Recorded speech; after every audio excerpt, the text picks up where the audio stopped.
Good evening. Listen, can you hear it? It's the sound of a land that remembers everything. Every lost soul, every final frozen breath. In the Alaskan Yukon, the past doesn't die. It waits.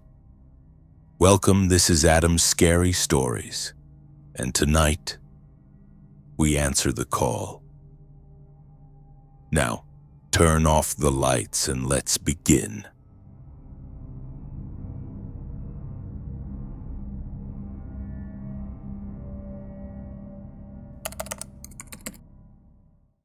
My name is Caleb and my best friend is Josh.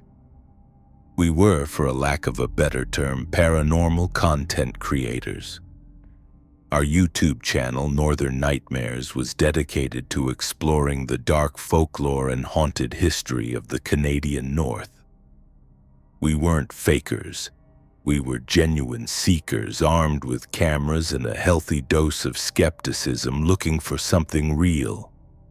That search for authenticity is what led us to the cabin. We found it on a fringe rental site, a tiny, isolated log cabin deep in the wilderness west of Tombstone Territorial Park in the Yukon.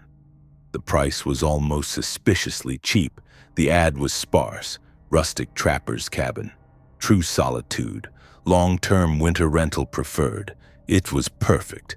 A remote, atmospheric location to serve as our base of operations for a whole season of content. We loaded up Josh's truck with gear and supplies and made the long, lonely drive up the Dempster Highway, then down a series of unmarked logging roads until we found it.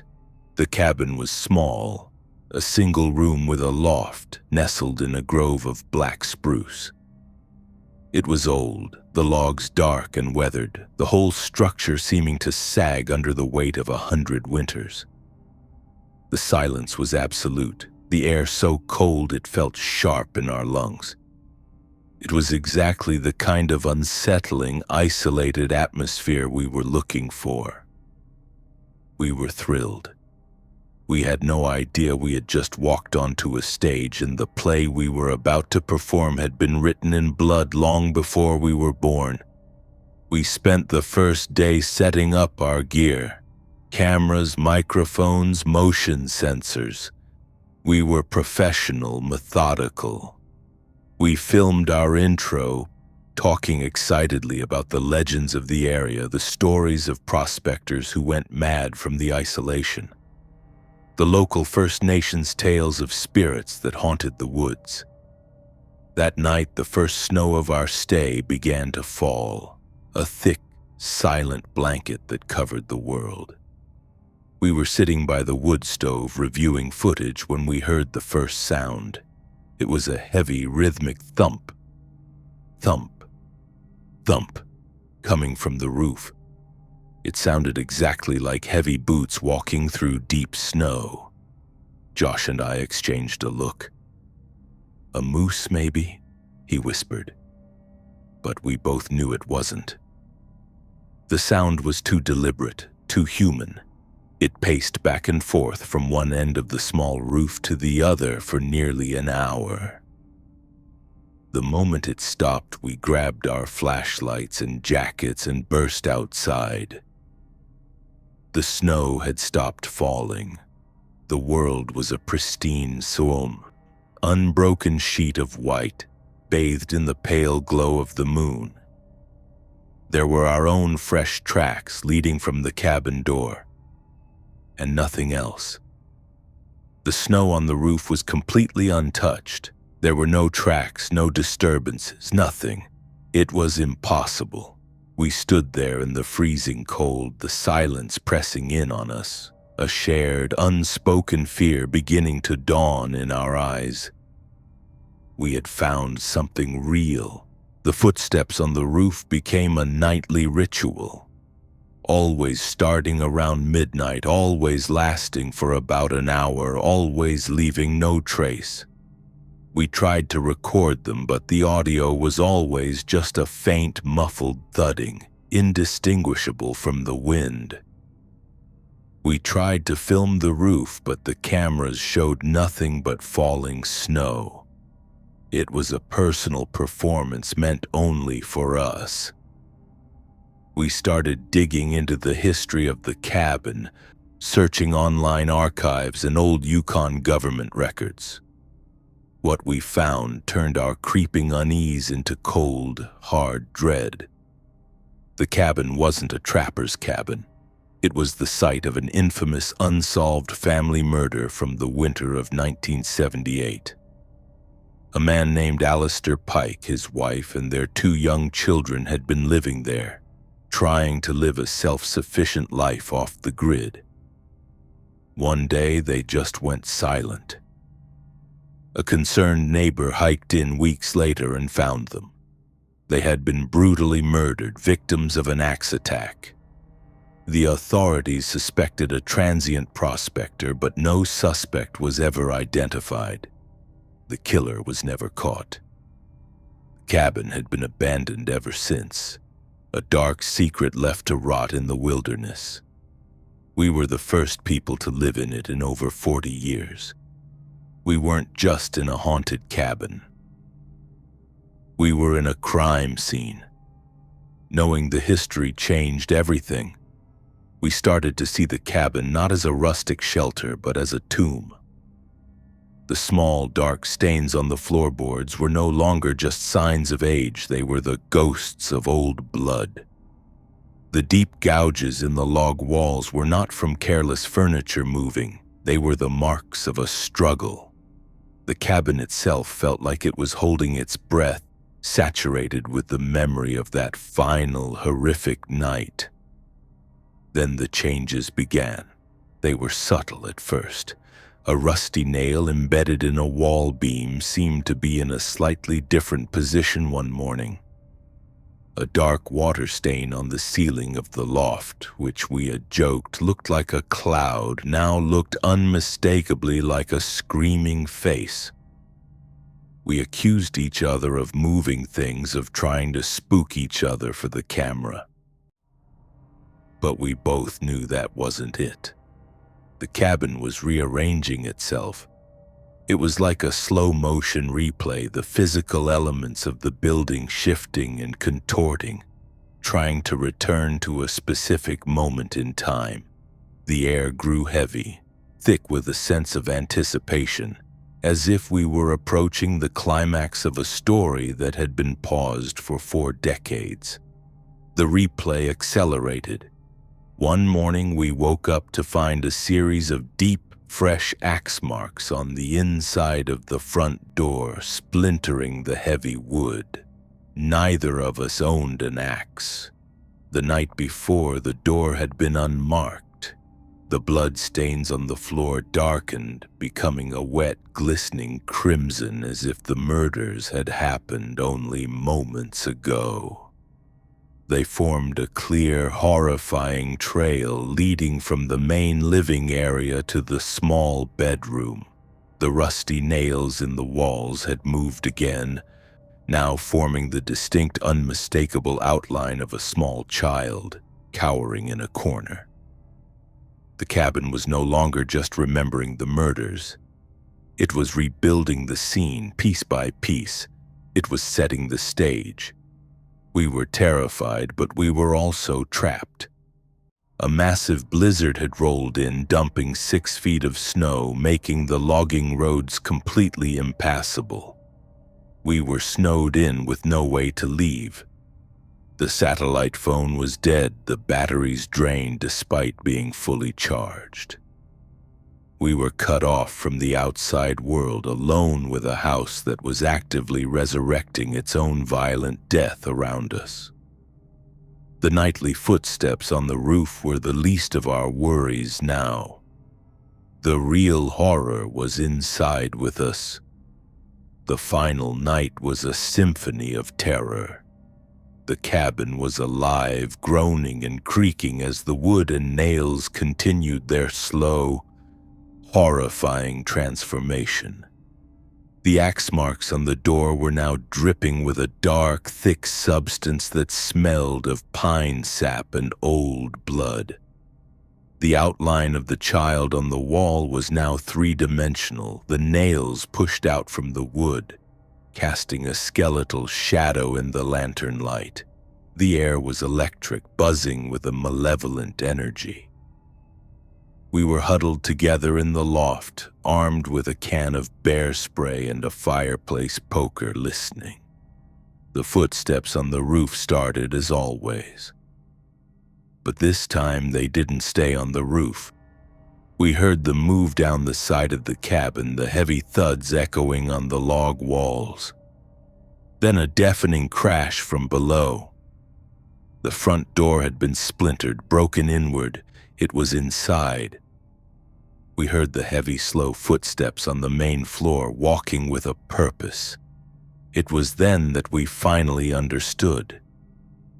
The cabin wasn't just replaying a memory. It was a story that had been left unfinished. The original killer had never been caught. The narrative was incomplete. The cabin, the entity, whatever it was, needed to finish the story. And it had found its new cast. We were the stand-ins for the Pike family. The footsteps stopped at the bottom of the ladder to the loft. A long, terrible silence.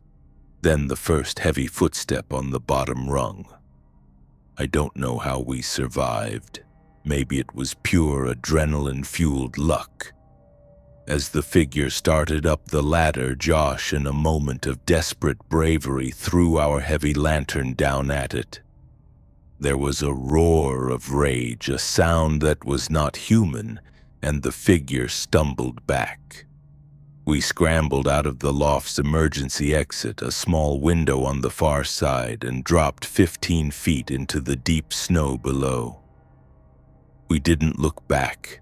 We just ran, plunging into the blizzard, into the freezing white darkness. We ran for our lives with no gear, no food, no sense of direction. We were found 2 days later by a search party, half dead from exposure and frostbite, miles from the cabin. We told them everything. The footsteps, the changing walls, the axe marks. When the RCMP finally reached the cabin a week later, it was empty and silent. The door was intact. The bloodstains were gone. The nails were just nails. There was no sign of anything we had described. Our footage was useless, corrupted, and showing nothing but static. Our story was dismissed as a shared delusion, a classic case of cabin fever brought on by isolation and the power of suggestion. But we know what we saw. We know that cabin is not just a place, it's a trap. It's a story that is constantly waiting to be told again, and it is always looking for new actors. So if you're ever in the Yukon and you find a cheap, isolated cabin that seems too good to be true, it is. Walk away, because some places are not haunted by the dead. They are haunted by the story of how they died. And the story is always looking for a new ending. My name is Dr. Elias Thorne. I'm a cultural anthropologist, or at least I was. My specialty was the oral histories of the First Nations peoples of the North. For 20 years, I documented their stories, their myths, their warnings. I always maintained a professional, academic distance. I was an observer, a collector of folklore. I never believed. Then I led a documentary team into the Nahanni Valley, and I learned that some stories are not stories. They are truths written in blood and bone. The Nahanni Valley. Even the name is a whisper on the wind. The local Dean people call it the Valley of the Headless Men. For over a century, it has been a graveyard for prospectors and adventurers lured by tales of lost gold mines and a pristine, untouched wilderness. They go in, but they don't come out. Or if they do, they come out in pieces, often without their heads. Our documentary titled The Nahanni Silence was meant to be a rational, scientific investigation into these disappearances. We were a team of 5, myself, Liam, our pragmatic director, Sarah, a geologist and survival expert, and 2 young, eager cameramen, Finn and Marco. We were equipped with the best gear, satellite phones, and a healthy dose of skepticism. We were determined to debunk the myths, to replace superstition with fact. The local Dana elders in Nahanni Butte warned us. They told us the valley was not empty. They said it was guarded by a tribe that was not a tribe, spirits that were not spirits. They begged us not to go. We smiled, thanked them for their stories, and went anyway, confident in our science and our preparation. We established our base camp near the confluence of the Nahanni and Flat Rivers, a place of breathtaking, intimidating beauty. The valley walls rose around us like the bones of the earth, and the silence was a living thing, a pressure against the eardrums. The first few days were uneventful. We filmed B-roll of the stunning landscape, took geological samples, and found no evidence of anything other than a harsh, unforgiving wilderness. The first sign of wrongness was subtle, easy to dismiss. On the 3rd day, Sarah was analyzing river sediment when she found a small, carved object. It was a piece of obsidian sharpened to a razor's edge, but it was the carving on its hilt that was so disturbing.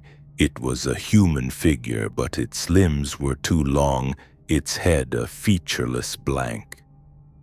It was unlike any indigenous art I had ever seen. It felt ancient, alien, and deeply malevolent. That night the sounds began. A low, rhythmic chanting that seemed to come from the valley walls themselves. It was a guttural, clicking language, a sound that scraped at the edges of human speech. Liam tried to record it, but the microphones picked up nothing but the wind. It was as if the sound was being broadcast directly into our minds. The next morning, Finn was gone. His tent was empty, his sleeping bag still zipped. His camera was on its tripod, pointed at the dark, silent forest. There were no tracks, no sign of a struggle. He had simply vanished from a crowded camp in the middle of the night. We searched for hours, our calls echoing unanswered in the vast silence. The Dean warnings about the valley swallowing people whole no longer felt like folklore. They felt like a news report. The paranoia began to set in immediately. We were a team of professionals, but the inexplicable disappearance of a colleague in a locked-down camp shattered our composure. Fear is a poison, and it began to turn us against each other. Liam, our director, became obsessed with getting the story, his journalistic ambition overriding his common sense. He saw Finn's disappearance not as a tragedy, but as a plot point. Sarah, our geologist, grew withdrawn, her scientific certainty crumbling in the face of an event that defied all logic. Marco, the remaining cameraman, was a nervous wreck, his eyes constantly darting toward the trees, his hands trembling as he tried to operate his camera. I tried to hold us together, to be the voice of reason, but I could feel my own academic detachment cracking. The chanting returned the next night, louder this time and seemingly closer. And with it came a new sound, a soft, wet, rhythmic thudding. It was the sound of something heavy being chopped, like a butcher cleaving meat. The sound went on for hours, a sickening, methodical percussion that echoed in the profound silence. We huddled in the main tent, too afraid to speak, each of us lost in our own terrifying imaginings. Sleep was impossible. We were no longer a documentary crew. We were prey, waiting for the predator to reveal itself. The beautiful valley had become a cage, and we were trapped inside with something ancient and hungry. The next morning we found it. At the edge of the camp, placed on a large, flat rock as if it were an offering, was Finn's head. His eyes were wide open, his face frozen in an expression of pure, uncomprehending terror.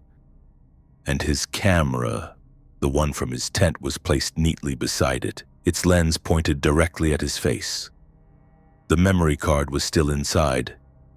It was a clear, unmistakable message. He had been forced to film his own decapitation. We didn't watch the footage. We couldn't. The horror of the implication was enough. We were not welcome here. This was not just a wilderness. It was a territory, and we were trespassers who had violated its sanctity. Liam, to his credit, finally broke. The lust for a story was replaced by a primal, desperate need to survive. There was no more talk of debunking myths. The myth was real, and it was hunting us. We had to get out. We packed only our essential gear, water, rations, the satellite phone, and abandoned the rest. Our multi-million-dollar base camp, with all its equipment, was left behind as a monument to our arrogance. Our only goal was to make it to the extraction point, a 2-day journey on foot through the hostile Watching Valley. We knew, with a chilling certainty, that we were being followed. The silence was no longer empty. It was filled with a malevolent, intelligent presence. We didn't make it. The valley was not done with us. On the first day of our retreat, Marco vanished. He was walking just behind me on the narrow, winding trail. I heard a soft gasp, a sound like a startled breath. I turned around instantly. He was gone. The trail was empty. There was no sound of a struggle, no cry for help. It was as if the ground had opened up and swallowed him whole, leaving no trace. We were being hunted, picked off one by one with a silence and an efficiency that was utterly terrifying. It was just the three of us now, me, Liam, and Sarah, a tiny, fragile island of humanity in a sea of ancient malice. We ran, a frantic, desperate flight through the dense forest, thorns and branches tearing at our clothes and skin. We didn't stop to rest. We just kept moving, the feeling of unseen eyes following our every step. That night, we didn't make a fire. We huddled together in the dark under a cold rock outcropping, listening to the clicking, guttural language that echoed through the trees around us. It was closer now, a chorus of inhuman sounds that seemed to be laughing at us. We were lost, exhausted, and terrified. The wilderness itself felt alive, its very trees and rocks seeming to watch us with a cold, indifferent hunger. The hope of escape was dwindling, replaced by the grim certainty of our own impending doom. Just before dawn, they came for us. They didn't rush or attack. They simply emerged from the trees surrounding us in a silent, closing circle. They were tall and impossibly thin, their skin the color of river clay stretched taut over their long, wiry limbs. Their faces were a nightmarish canvas of ritual scars and tattoos, their eyes black and devoid of any recognizable emotion. They were the people from the obsidian carving, the long-limbed, blank-faced figures from a forgotten age. They were the source of the legends, the reason the Dean feared this valley. They were not spirits, they were men. But they were a kind of men I had never seen, a lost tribe that had evolved in this isolated, brutal land. And their evolution had taken a dark, predatory turn. They carried weapons of stone and bone, and they moved with a silence that was utterly unnatural. They were the apex predators of this valley, and we were their prey. They took Liam first, two of them seizing him by the arms and dragging him into the darkness without a sound. He didn't even have time to scream. Sarah and I were herded like animals, prodded with sharpened sticks deeper into their territory to a place of rock and shadow, a place that felt like the beginning of the end of the world. I am the only one who survived, or perhaps survival is the wrong word. I exist. I am a ghost in my own life. They let me go after weeks of captivity in their lightless subterranean village. They did not speak to me, they did not harm me, they simply observed me. I was a curiosity, a specimen from another world. And then one day they led me to the edge of the valley and pointed toward the outside world. They released me, but I know it was not an act of mercy, it was a warning. I was to be the messenger, the one who tells the story, the one who confirms the legends. The RCMP mounted a search. They found our abandoned base camp. They found Finn's body. They found nothing else. The official report concluded that our team had fallen victim to a combination of animal attacks and the unforgiving environment. My story was dismissed as the product of trauma and severe psychological distress. The Nahanni Valley remains a mystery, a blank spot on the map. But I know the truth. The valley is not empty. It is owned. It is guarded by a people who have been there for millennia, a people who have turned their backs on the sun and embraced the darkness. They are the silence. They are the shadows, and they are still there waiting. So if you ever hear the call of the wild, the lure of a lost gold mine or an untouched valley, remember my story. Remember that some places are not meant for us, and if you trespass, you will not be forgiven. You will be hunted. You will be erased.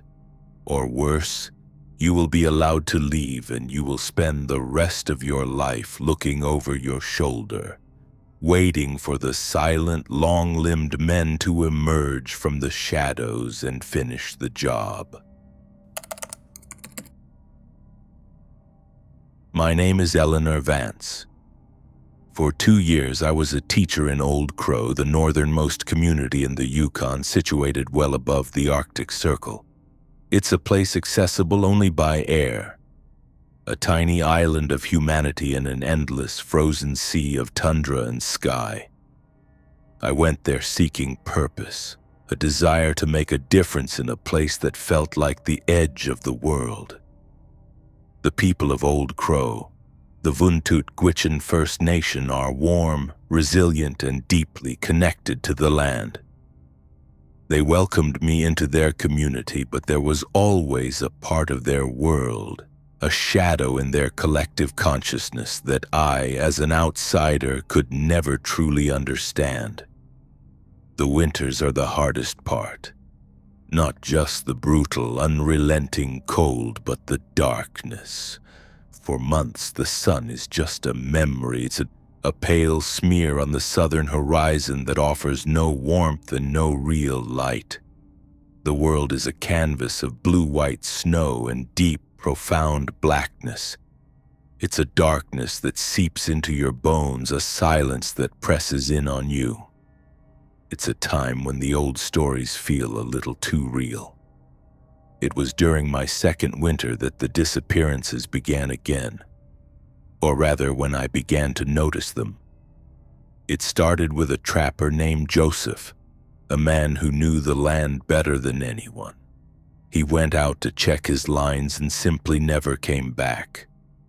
The community searched for weeks, but they found nothing. No tracks, no broken-down snow machine, no sign of a struggle. It was as if the land itself had swallowed him whole. A few weeks after Joseph vanished, an elder named Sarah, a woman whose eyes held the wisdom of 100 winters, came to visit me at the schoolhouse. She brought me a small carved wooden bird. "A charm," she said, her voice a low, serious whisper. "For protection." I asked her what I needed protection from. She looked out the window toward the vast empty tundra. "There is a tax," she said, her words chosen with care. "The land demands a tax during the long dark. It has been this way since the beginning. Sometimes it takes an animal. Sometimes it takes a person. Joseph, he was not the first, and he will not be the last."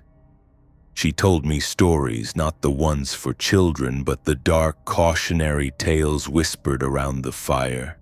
She spoke of a figure, a shadow walker, tall and thin, that is seen only in the periphery, a flicker of movement at the edge of the world. She said that to see it clearly is to be marked, to be chosen as the next part of the tax. I was a woman of science, of education. I thanked her for the charm and the stories, but in my mind I dismissed it as folklore, a way of coping with the harsh realities of life and loss in the far north. I had no idea that I was already being watched, that my name was already being considered for collection. The next person to be taken was a young brash hunter from down south named Marcus. He had come to Old Crow seeking a trophy caribou, full of arrogance and a disregard for the local customs. He laughed at the stories of the shadow walker, calling them primitive superstitions.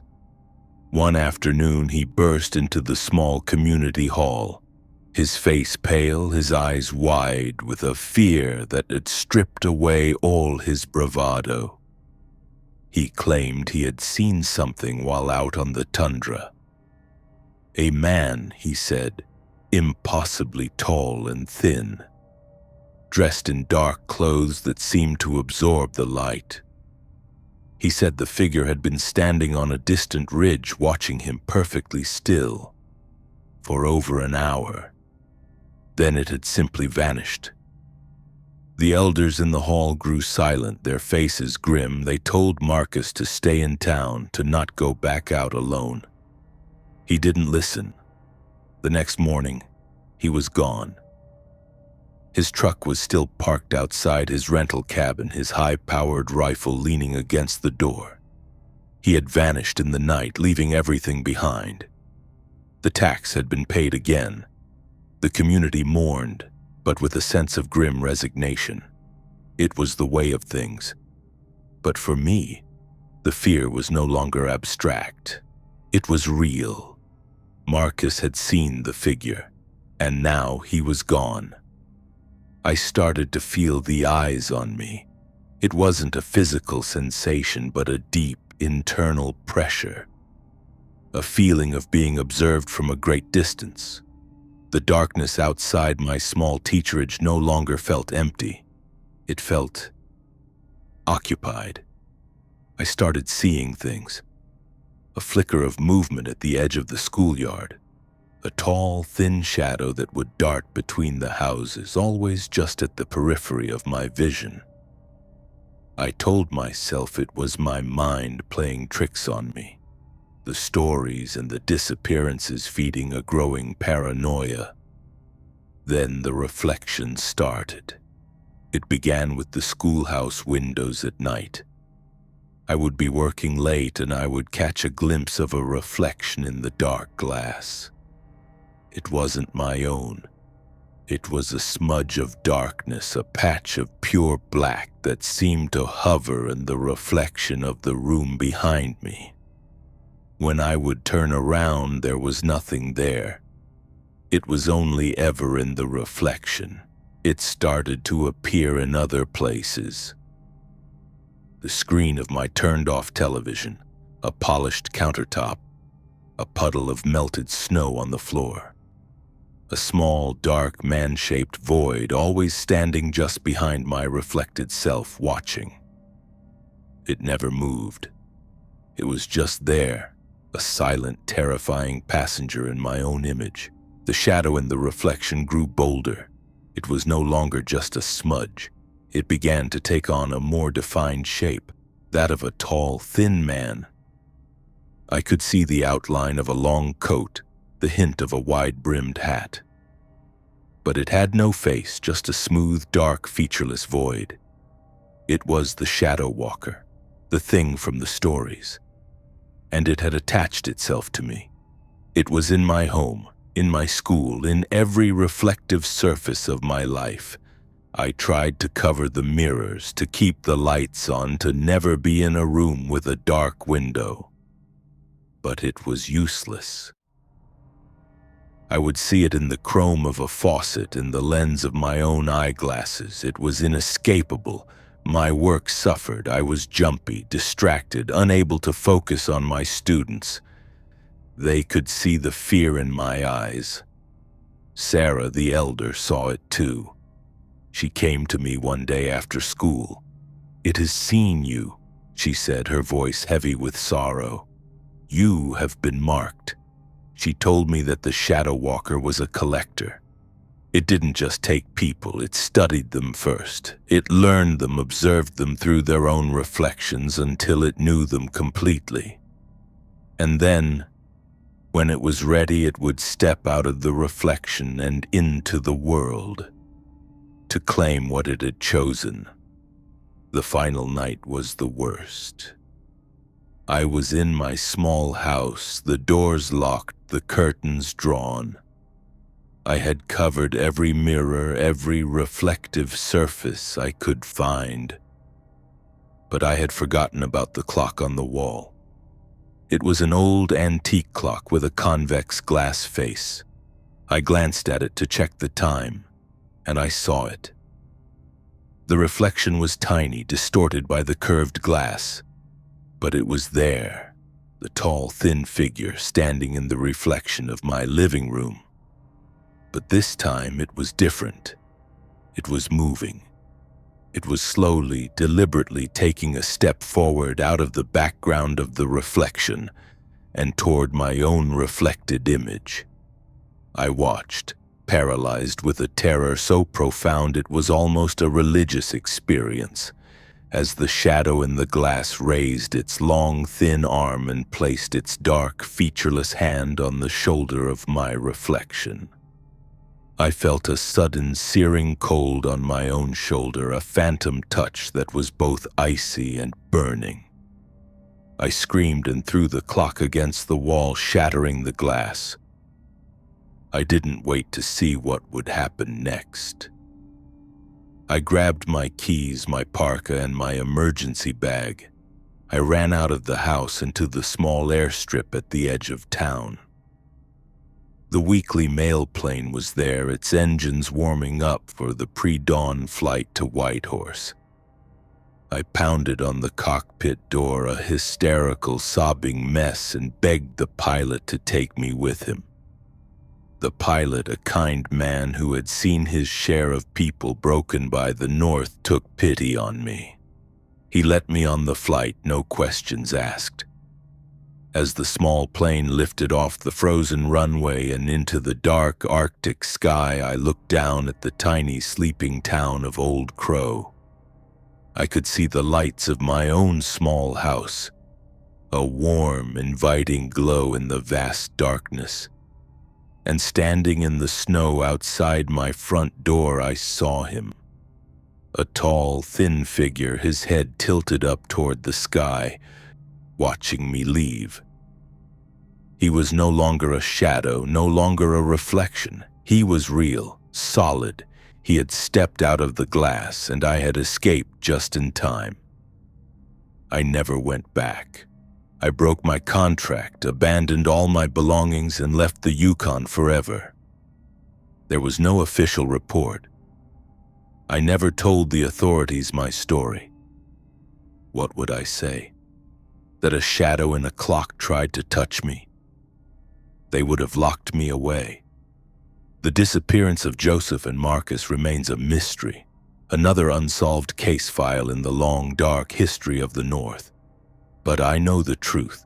There is a tax collector in Old Crow. It lives in the reflections, in the dark glass and the polished surfaces. It watches, it learns, and it chooses, and when it chooses you, it will follow you until it is ready to step out of your own reflection and claim you. So if you are ever in a lonely place and you catch a glimpse of a dark shape behind you in a window, don't turn around. There's nothing there. The thing you should be afraid of is the reflection itself. My name is Elena. I am a registered nurse. A year ago, seeking adventure and a change from the tropical heat of my home in the Philippines, I took a contract position in the Yukon. The job was at a small 8-bed hospital in the remote community of Mayo, a quiet town nestled on the banks of the Stewart River. It was a world away from everything I knew. The landscape was vast and intimidating, the winters brutally cold, and the silence so profound it felt like a constant pressure. I worked the night shift from 7 p.m. to 7 a.m. It was a lonely job. Most nights, my only company was the rhythmic beep of monitors and the soft hum of the hospital's generator. And the lights, the aurora borealis.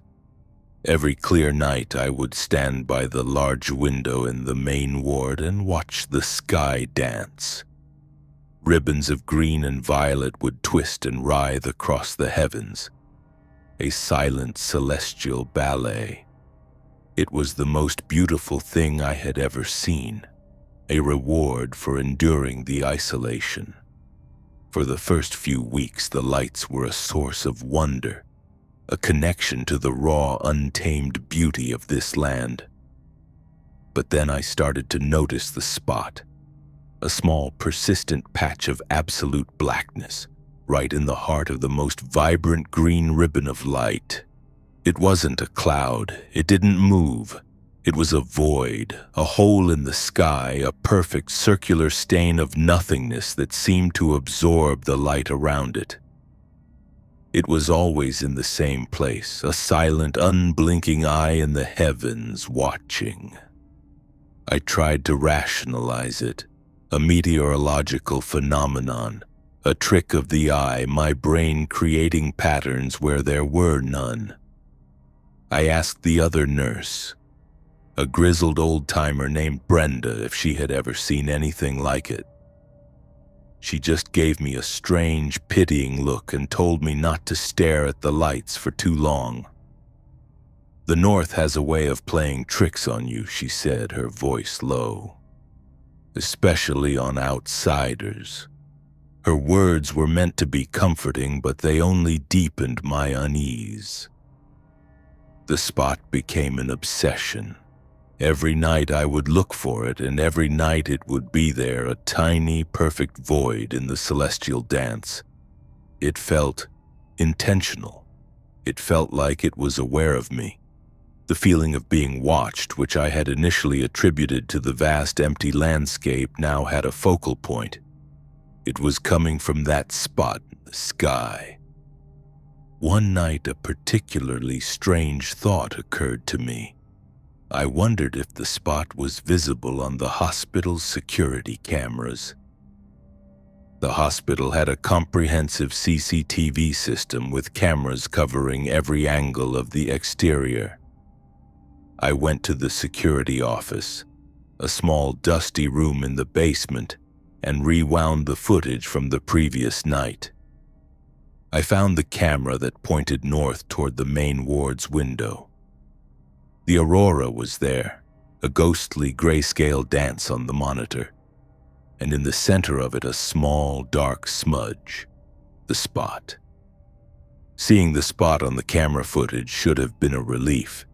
It proved I wasn't imagining it. But it wasn't a relief. It was terrifying. It was real.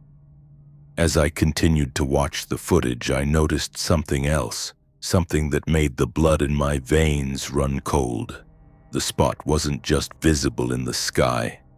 It was also visible as a reflection in the large, dark windows of the patient wards. A small black circle hovering in the glass. I zoomed in, my heart pounding. The reflection was not just a simple mirror image of the sky. It was inside the room. It was as if the spot in the sky was projecting a shadow of itself into the hospital. I started to cycle through the footage frame by frame, and then I saw the pattern. In the first frame, the reflection of the spot was hovering over the bed of Mr. Henderson, an elderly man in room 3 recovering from pneumonia. In the next frame, a few seconds later, the spot was still there, but Mr. Henderson was fainter, less substantial. A few frames later, he was almost translucent, and in the final frame, the spot was gone, and so was Mr. Henderson. His bed was empty. I frantically checked the hospital logs for that night. Mr. Henderson had passed away at 2:17 a.m. The timestamp on the CCTV footage where he vanished was 2:17 a.m. I felt a wave of vertigo, a sense that the fundamental laws of the universe were unraveling around me. The spot in the sky was not just a spot, it was a presence, an entity, and it was feeding. It was consuming the life force of the patients one by one.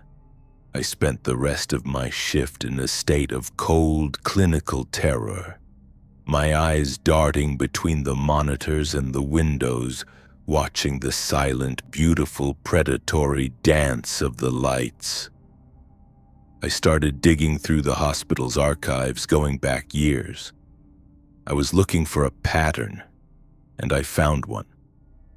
Every year during the 3rd week of November, the hospital experienced a statistically impossible spike in unexplained deaths. Patients who were stable, recovering, would suddenly and inexplicably pass away in their sleep. The cause of death was always listed as natural causes or cardiac arrest, but the timing was too coincidental. It was a harvest. An annual tithe paid to the thing in the sky. The local Dean legends, which I had once dismissed as folklore, now seemed like chillingly accurate field reports. They spoke of a sky shadow, a soul eater that would descend during the coldest, darkest nights of winter to collect its due. They said it was a necessary sacrifice, a balancing of the scales. I had come to the Yukon seeking adventure. I had found a place of ancient cosmic horror, a place where a celestial predator hunted the weak and the infirm. The next night I came to work armed with a new, terrifying understanding. I was not just a nurse. I was a shepherd, tending a flock for a wolf that lived in the sky. The aurora began its dance shortly after midnight, and with it came the spot, a hole of perfect blackness in the sea of green. I watched the CCTV monitors, my hands trembling. The reflection of the spot appeared in the window of room 1, hovering over the bed of a young woman who had been in a snow machine accident. I watched, helpless, as her form on the monitor began to fade, to grow translucent. I wanted to run in there, to scream, to do something, but what could I do? How do you fight a shadow? How do you protect a patient from a predator that is a hole in the sky? The woman passed away at 3:42 a.m. The logs would say her injuries were too severe. I knew she had been consumed. The next day, I tried to talk to Brenda again. I didn't tell her everything. I just asked her about the sky shadow legends. She grew very quiet, her face pale. She led me to a locked room in the hospital archives. Inside was a single old leather-bound ledger. It was a record kept by the nurses of this hospital for over a century of the unexplained deaths. And next to each name was a date, the third week of November. Every single year it was a list of the harvested. Brenda pointed to the last page of the ledger. It was for this year. There were two names already on it, Mr. Henderson and the young woman from room 1. And below them there was a third name, written in a faint spidery script that looked ancient. And a date, November 24th, tomorrow. The name was Elena. My name. I stared at the page, my mind refusing to process what I was seeing. This wasn't just a random harvest, it was a schedule, a list, and I was on it. My blood ran cold, the feeling of being watched, the obsession with the spot. It wasn't a coincidence.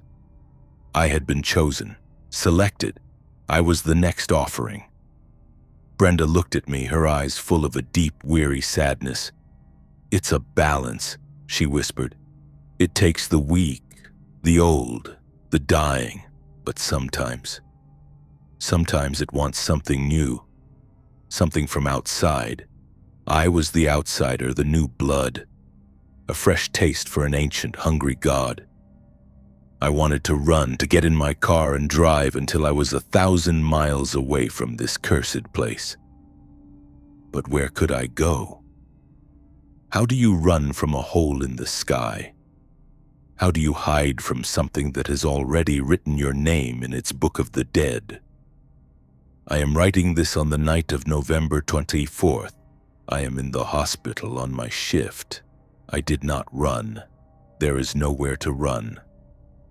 The aurora is brighter tonight than I have ever seen it, a furious, incandescent storm of light. And in its heart, a spot is a pit of absolute devouring blackness. I can see its reflection in the window of my small office. It is not hovering over a patient's bed. It is hovering over my chair. I can feel its coldness, a drain on the very air in the room. I can feel it pulling at me, a gentle, insistent tug on my soul. The ledger is open on the desk in front of me. My name is there, a promise waiting to be fulfilled. I came to the Yukon to see the lights. I thought they were beautiful, but they are not. They are the jaws of a predator, a vast cosmic entity that feeds on life and warmth. And we in our small, fragile buildings are nothing more than a pantry, a larder stocked and ready for the harvest. So if you ever find yourself in the far north on a cold, clear night, and you look up to see the sky dance, look for the spot, the hole in the light, and if you see it, pray it does not see you. Pray it does not learn your name, because it is always hungry, and the sky, the beautiful, terrible sky, always gets its share. My name is Dr. Julian Thorne. I'm a geologist specializing in rare earth minerals. My career has been a long, dusty road of chasing corporate contracts, mapping out veins of lithium and cobalt for companies that see the earth not as a home, but as a vault to be cracked open. That's how I ended up in the Yukon, hired by a shell corporation called Northwood Timber. The official story was that we were a logging operation clearing a remote tract of land deep in the Ogilvy Mountains. It was a lie. The logging camp was a front. Our real purpose was buried 1,000 feet below the permafrost. We were a secret, illegal mining operation hunting for a mineral so rare it was considered mythical. The company called it somnium. It was a crystalline structure that hummed with a low, resonant energy, a power source that could change the world. I was the one who had to find it. The camp was a grim, isolated place, a collection of prefabricated huts surrounded by an electrified fence under the iron-fisted rule of a foreman named Victor. He was a company man with cold, empty eyes and a set of rules that bordered on paranoid. Strict curfew from dusk till dawn. No one leaves the compound at night for any reason. All exterior lights were to be a specific low-frequency amber. I thought it was about secrecy, about keeping our illegal operation hidden. I had no idea the rules weren't to keep people from looking in. They were to keep something else from getting out. The first few weeks were a grueling routine of drilling, blasting, and analyzing core samples. The mine shaft was a gaping wound in the earth, a descent into a cold, silent darkness that felt ancient and unnatural. The deeper we went, the stranger things became. The local Gwich'in workers we'd hired grew increasingly agitated, whispering about the ones who sleep below and a song in the stone that was a warning. I dismissed it as superstition. Then the disappearances started. A worker on the night shift, gone, vanished from a secure tunnel. Victor logged it as an accident, a cave-in, but there was no rubble, no body. A week later, another man went missing from his bunk. The door to his hut ripped from its hinges. Victor's explanation was a grizzly bear, but the fence was untouched and there were no tracks. A quiet, suffocating fear began to grip the camp. The men grew sullen and withdrawn, their eyes constantly darting toward the shadows. The nights were the worst. The silence of the Yukon wilderness was replaced by a new sound, a faint, high-pitched chittering that seemed to come from the very ground beneath our feet. It was a sound that scraped at the nerves, a sound that belonged to a world that was not our own. The amber lights of the compound, which had once felt oppressive, now felt like the only thing keeping a vast, hungry darkness at bay. My breakthrough came a month into the operation. We hit a vein of somnium. It was breathtaking. A cavern of pulsating crystalline structures that bathed the dark tunnel in a soft, ethereal blue light and filled the air with a low, melodic hum. It was the song in the stone the Gwich'in had spoken of. But as I took my samples, I found something else. Embedded in the rock walls around the somnium were fossils. They were unlike anything I had ever seen. They were large, insectoid creatures with long, scythe-like limbs and rows of serrated teeth. They were predators, perfectly evolved for a life in the absolute darkness. And they were not all fossils. In a dark corner of the cavern, I found a clutch of leathery, translucent eggs, each the size of a football. And inside one, something was moving. It was then that I finally understood. We were not alone down here. We had broken into a nest, a hive, the chittering sounds, the disappearances.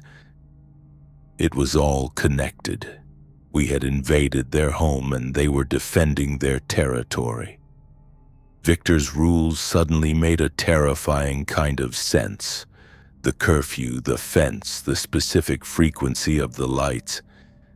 They were countermeasures developed from a previous failed expedition. The company knew. They knew what was down here and they had sent us in anyway.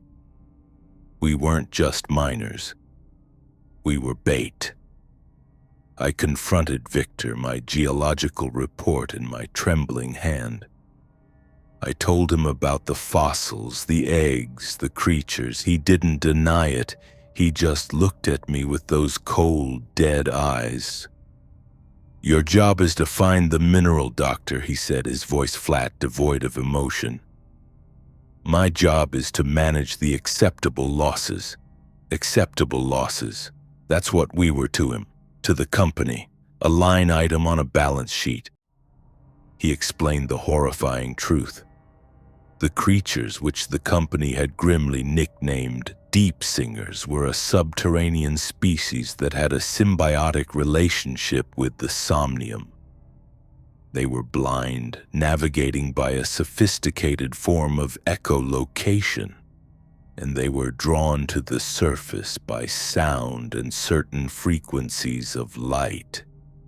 They were nocturnal predators, and our mining operation, the constant drilling and blasting, was an invasion they were answering with lethal force.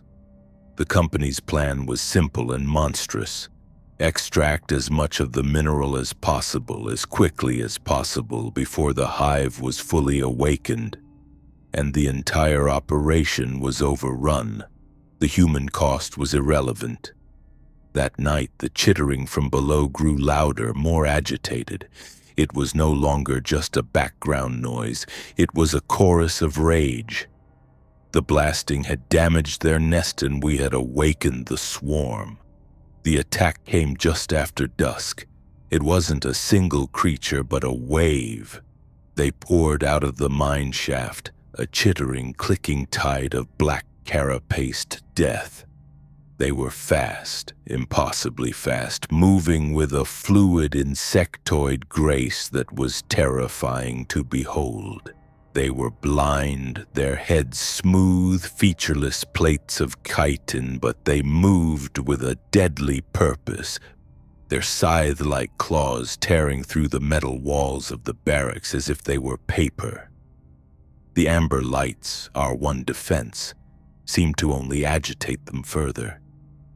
The camp descended into chaos. Men were screaming, running, dying. The electrified fence was useless.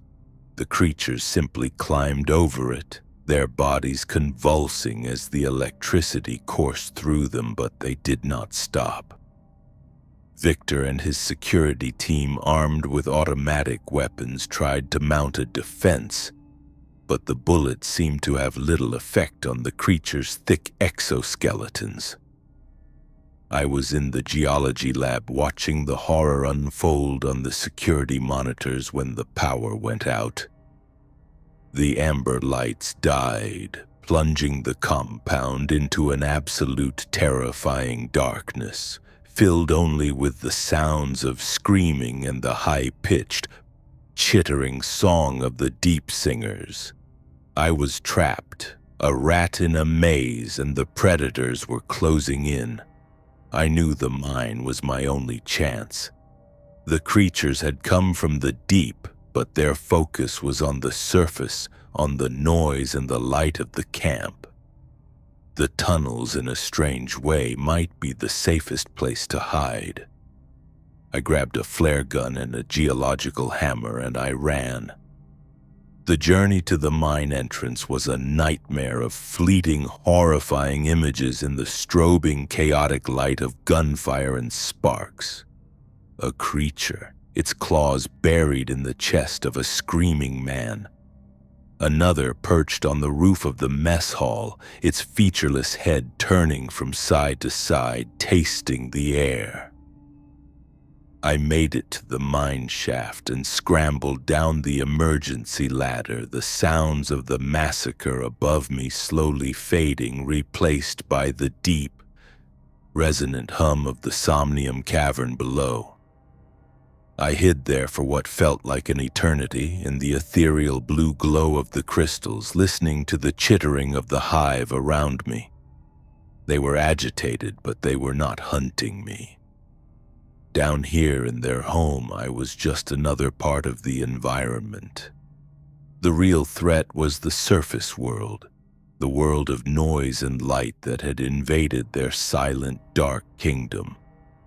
I was found 2 days later by an RCMP search party, the sole survivor of the Deep Song Mine massacre.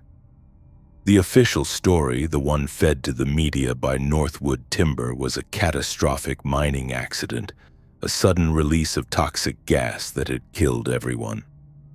My testimony of subterranean creatures was buried, dismissed as the ravings of a traumatized, oxygen-deprived mind. The company sealed the mine, burying their secret and their shame under 1,000 tons of concrete. I left the Yukon and never looked back. I no longer work as a geologist. I can't look at a rock without thinking about what might be sleeping inside it. I can't be in a silent room without hearing that high-pitched, chittering song at the edge of my hearing. So if you ever hear about a new miracle energy source, a mineral that will change the world, be skeptical. Ask where it came from. Ask what was displaced to get it, because the earth is not a vault, it's a home. And there are things that live in the deep, dark, silent places of the world that are best left undisturbed. We dig for profit, for progress, for power. But sometimes when you dig too deep, you don't find a treasure, you find a tomb. And sometimes you're the one who ends up inside it. My name is Dr. Kenji Tanaka. I am a theoretical physicist. My field is the grand cosmic what-if, the study of quantum mechanics, string theory, and the tantalizing possibility of parallel universes. I always believed these other worlds were just elegant equations on a whiteboard, mathematical ghosts.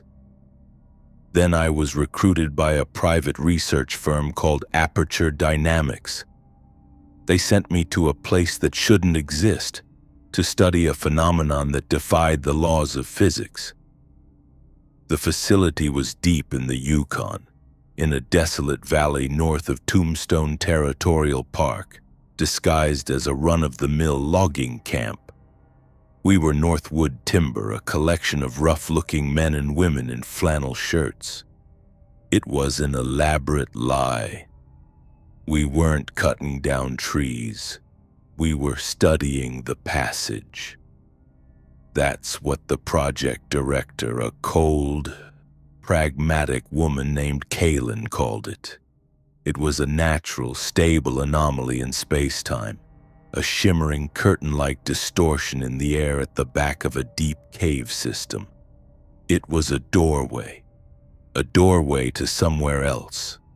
My job was to map its energy fluctuations, to understand its structure, to find a way to control it.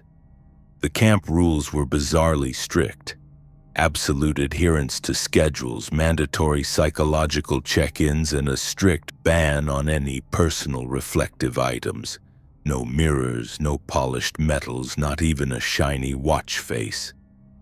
I thought it was about maintaining psychological stability in an isolated, high-stress environment. I was wrong. The rules weren't for our sanity. They were to keep us from seeing the doubles. The wrongness began as subtle, creeping inconsistencies. A coffee mug left on a table would vanish, only to reappear in a locked cabinet. A book I was reading would suddenly be bookmarked 20 pages ahead of where I had left it. We all experienced it. We called it camp static, a side effect of the low-level temporal radiation from the passage. It was unsettling, but we were scientists. We rationalized it. Then came the echoes. That's what we called the flickers of movement at the edge of our vision. You'd be walking down the main corridor of the research bunker, and for a split second you'd see someone walk out of a room ahead of you, someone who looked exactly like you. By the time you blinked, they were gone. The first time it happened to me, I saw myself walk out of the physics lab and turn the corner. I froze, my heart hammering in my chest. I knew I was still standing 30 feet away. It was a trick of the light, a hallucination brought on by stress and isolation. That's what I told myself, but the incidents grew more frequent, more vivid. People started seeing their doppelgangers for longer periods, standing silently at the far end of a hallway, watching before fading away like a mirage. The camp's psychologist told us it was a known phenomenon, a form of quantum projection. Our minds, struggling to comprehend the anomaly, were creating familiar images. It was a lie. We weren't projecting them. They were looking through. The barrier between worlds was thinning. The echoes were no longer just fleeting apparitions. They were becoming more solid, more real. One night, a technician named Ben swore he had a full conversation with another technician, only to find the man he'd been talking to had been on the other side of the compound the entire time. The man he spoke to had been his double. The paranoia in the camp became a palpable, suffocating force. We started to distrust each other, to look for the subtle signs that the person you were talking to wasn't the real person. Did their eyes seem a little off? Was their speech pattern slightly different? We developed quiet, personal tests, asking questions only the real person would know the answer to. The project director, Kalen, enforced the rules with a new, brutal severity. The ban on reflective surfaces was absolute. Anyone caught with so much as a polished belt buckle was immediately removed from the project. It was then that I finally understood. In a reflection, you could see both. You could see your own reflection, and standing just behind it, you could see their reflection. The echoes, the doubles from the other side, were tethered to us, invisible passengers we all carried. But in a mirror, their presence was revealed. The rule wasn't to stop us from seeing them. It was to stop us from knowing they were always there, right behind us. Kalen's goal was not just to study the passage, it was to open it. She believed that the other side held the key to limitless energy, a new frontier for humanity. I warned her that we were dealing with forces we didn't understand, that the instability was growing, but she was blinded by ambition. The experiment was scheduled for the peak of a rare geomagnetic storm, which Kalen believed would provide the necessary energy to stabilize the doorway. The plan was to send a probe through. As the storm hit, the entire facility groaned, the lights flickering, the air buzzing with a low, resonant hum. In the control room, we watched the monitors as the energy levels of the passage spiked. The shimmering curtain of light in the cave began to writhe and twist, the colors shifting from a soft blue to a violent, angry red. An alarm blared through the compound. The containment field was failing. Kalen, her face a mask of grim determination, refused to abort. She gave the order to increase power. It was a fatal mistake. There was a sound like the world tearing in half, a blast of white light from the monitors, and then silence. The power went out. The emergency lights flickered on, casting the control room in a hellish red glow.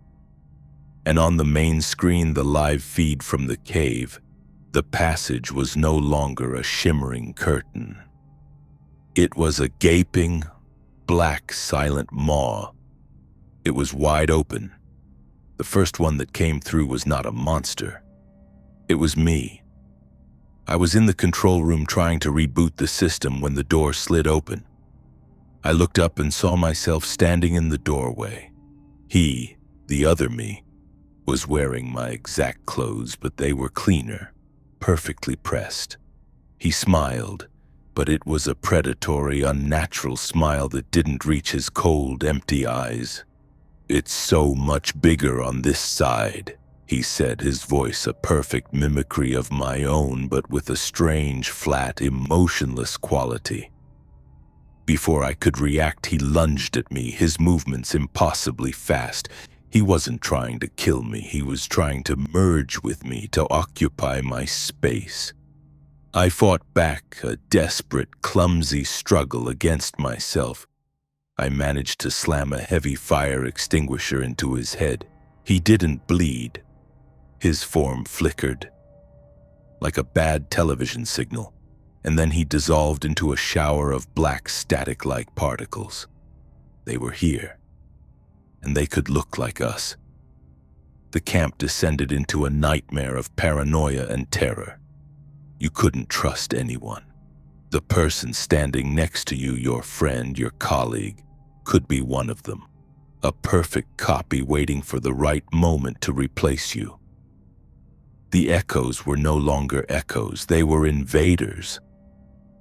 And they were wearing our faces. The shapeshifters were intelligent, methodical. They didn't just kill, they replaced.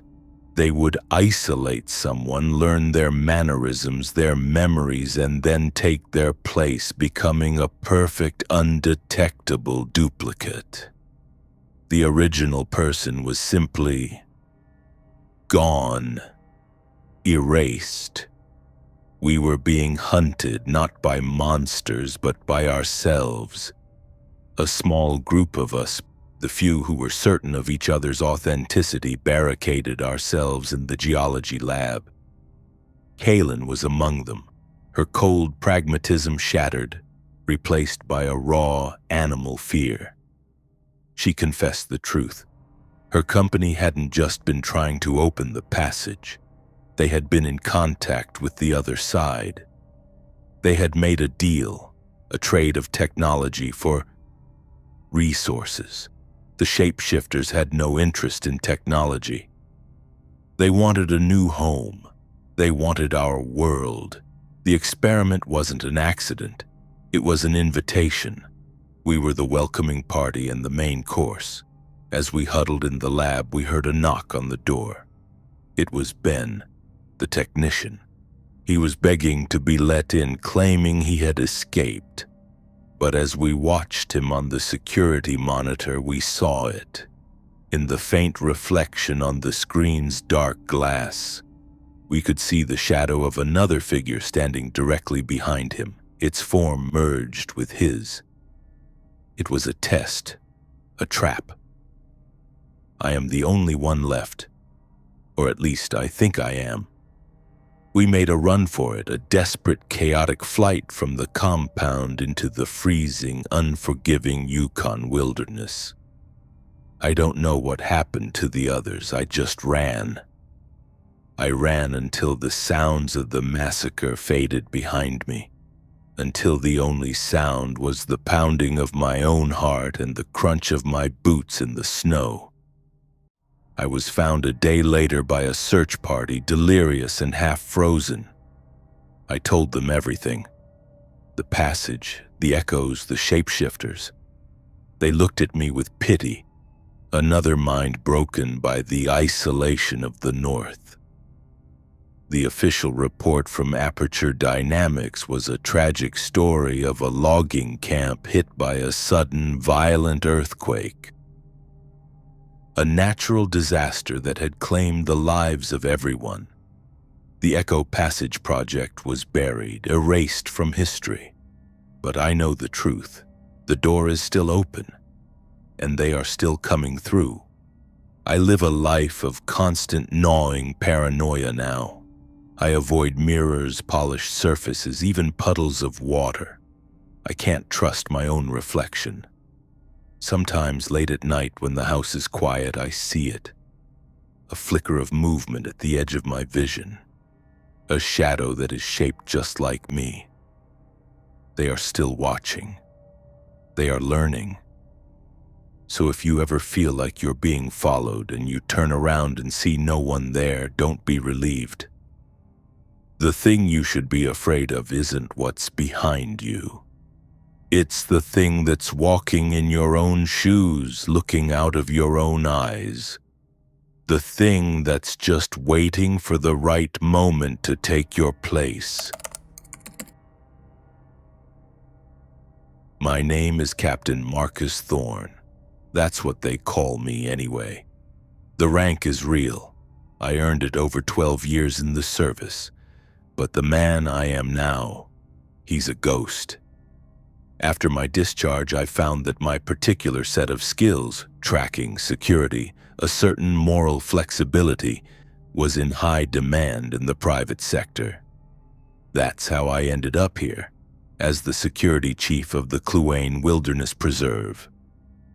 It's a sprawling 500-square-mile tract of private land bordering Kluane National Park, owned by a consortium of the world's wealthiest and most powerful individuals. Officially, we are an elite conservation project dedicated to rewilding and ecological study. That is a meticulously crafted lie. The preserve is a playground, a hunting ground, and the game we hunt is not animal. We offer our clients the ultimate thrill, the most dangerous game, the hunting of a human being. My job is to manage the hunt, to ensure the safety of our clients, and to maintain the illusion for our volunteers. These are the men and women we recruit under the guise of a conservation program. Idealistic students, disillusioned wanderers, people looking to lose themselves in the wilderness. We give them a purpose, a sense of belonging, and then we give them a 10-minute head start. The rules of the preserve are simple, designed to give the illusion of fairness while ensuring the clients always get their prize. We call it the protocol. The volunteers, our prey, are told these are safety measures for living in the harsh Yukon wilderness. Rule 1. Never respond to your name being called from the woods. The hunters use sophisticated voice modulators to mimic the voices of friends and loved ones to lure the prey into an ambush.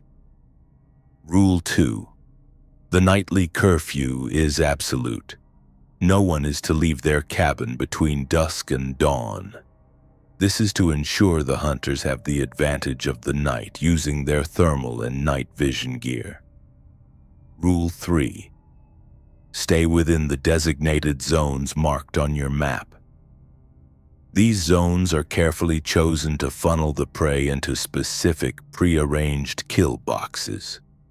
The volunteers believe these rules are to protect them from bears and the elements. They have no idea the rules are the cage. My team and I are the zookeepers. We maintain the habitat, we manage the game, and we clean up the mess afterward. We are well paid for our silence and our complicity. I tell myself it's just a job, a final deployment.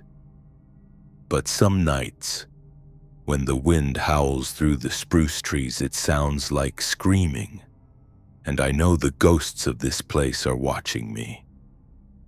The new batch of volunteers arrived last week, 6 of them bright-eyed and full of a naive, hopeful energy that has started to turn my stomach. Among them was a young woman named Maya. She was a biologist, sharp and observant, with a quiet intensity that set her apart from the others. She asked too many questions.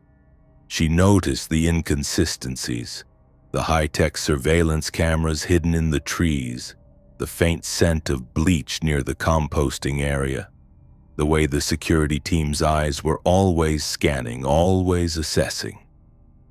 She reminded me of someone I used to be, a person who still believed in right and wrong. The clients for this hunt were a group of tech billionaires, men who saw the world as a series of systems to be hacked and exploited. They were sloppy, arrogant, and hungry. The hunt began on the 3rd day.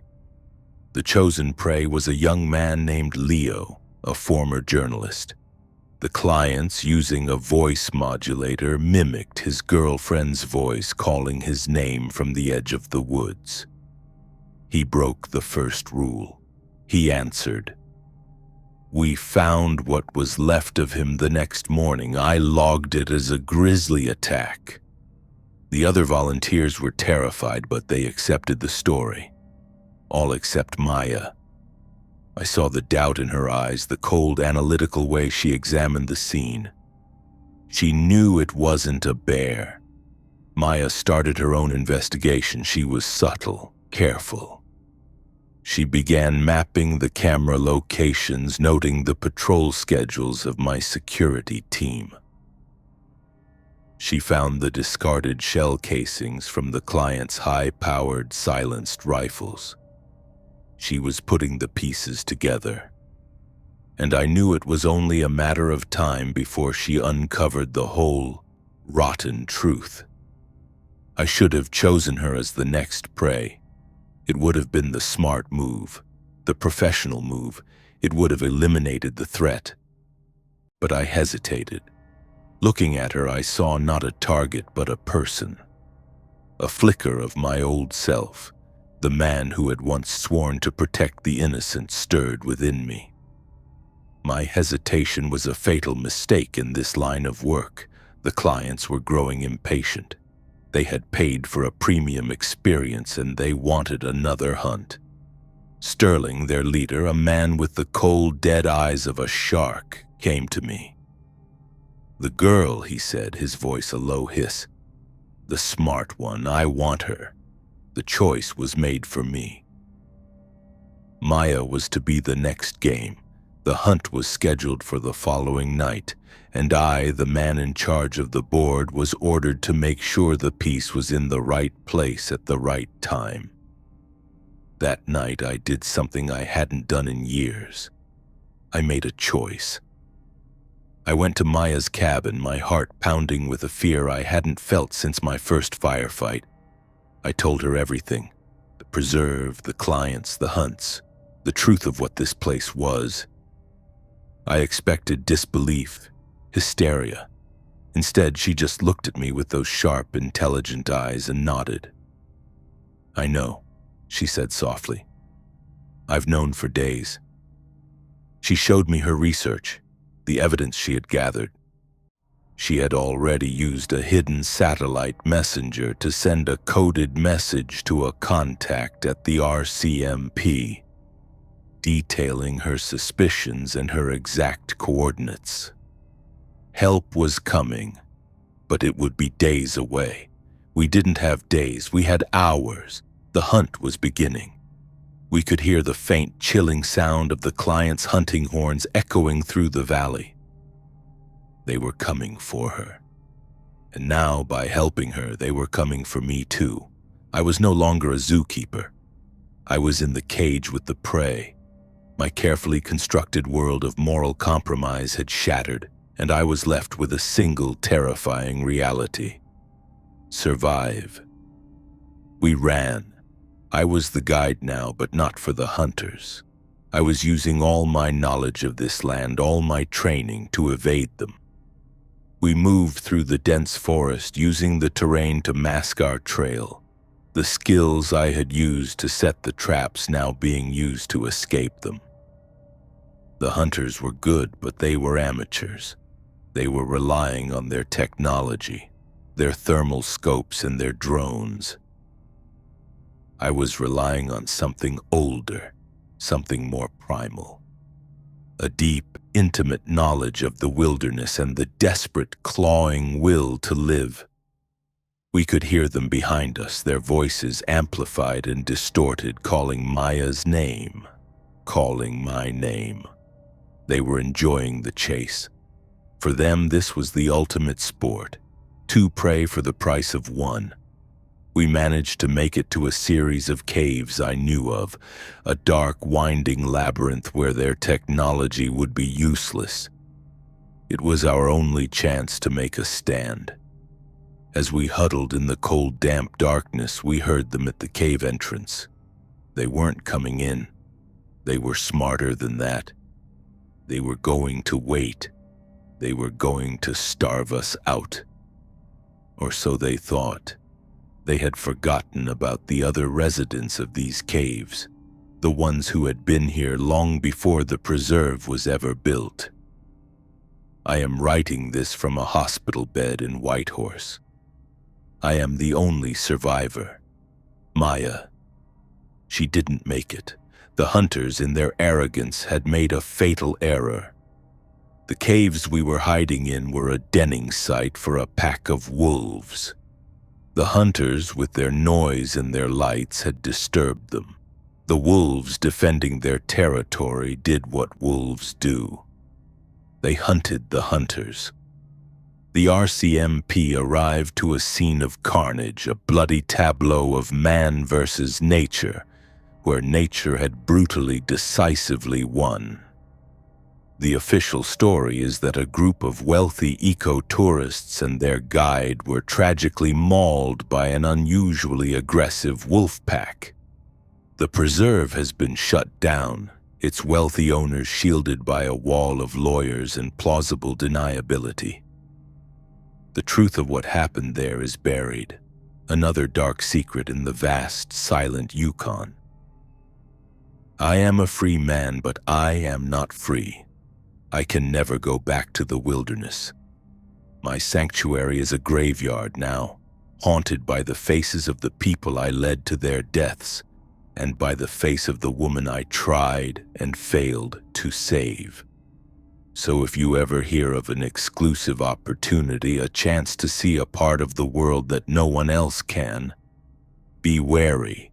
The most exclusive clubs are often built on the darkest foundations, and the price of admission, it might be your own humanity, or it might just be your life. My name is Dr. Ian Malcolm. I am a geneticist. I once believed that the code of life, DNA, was a sacred text, a language to be read and understood but never rewritten. My work was in conservation, using genetics to save endangered species. That was before I met Dr. Marcus Thorne.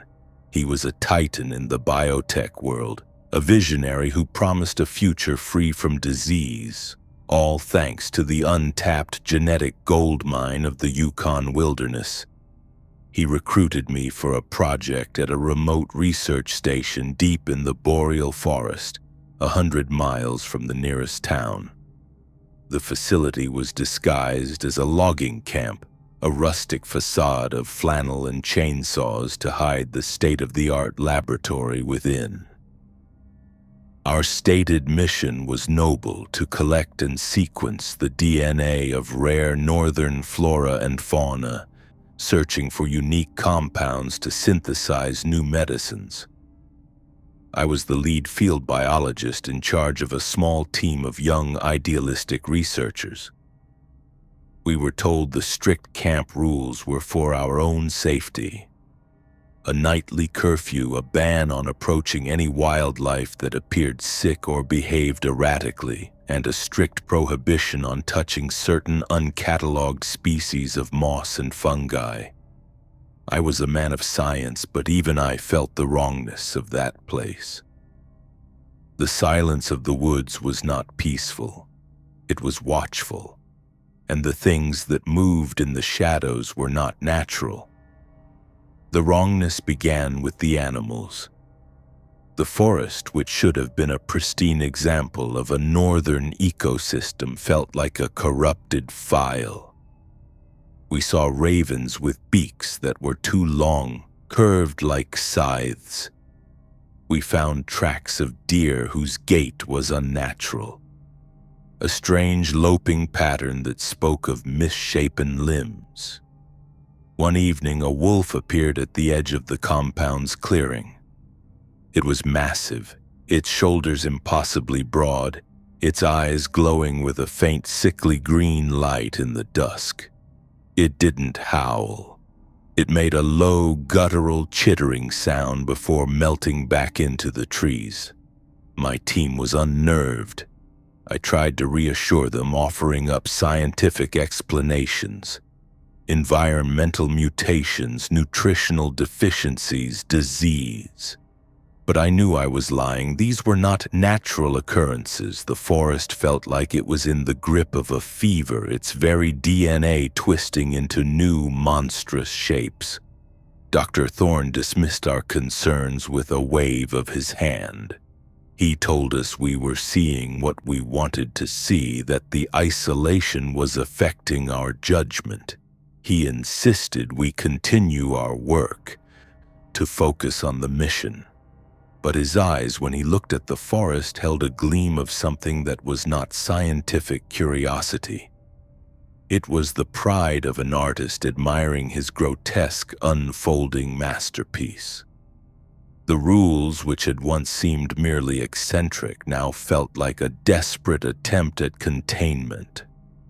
The sick animals we were forbidden to approach were not sick. They were Thorne's failed experiments, genetic abominations cast out into the woods to die.